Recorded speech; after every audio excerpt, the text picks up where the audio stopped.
But just what is creativity? Is it a thing? No, you can't put it into a wheelbarrow. Creativity, like writing itself, is also a process. And like any process, when some of the steps are missing, even just one step in the process, the whole thing can come to a grinding halt. Now, the creative process can be different in different situations. The process for writing one novel could be completely different than for writing another novel. But what every creative process has in common is that they all must exist within a context. People who are unfamiliar with the creative process make the mistake of thinking that creativity is about freedom and not imposing limitations, but nothing could be further from the truth. Creativity is about contexts and working within the limitations of those contexts.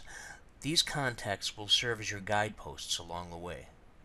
When people lose sight of these contexts or guideposts, they frequently lose their way. Let's take an example. Say you're writing a Western. Okay, now the next step is to come up with a cast of characters. Let's say you have a sheriff and a schoolmarm. Let's say you also have a town drunk and a bad guy. These are all within the limits of the Western genre. This is because they fit within the guidepost of this genre. Now, if you decide to place a captain of a whaling boat into the story, this is outside the traditional idea of the genre. It doesn't fit within the guideposts.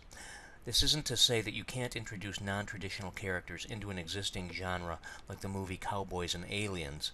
Here they're rearranging the guideposts of the genre.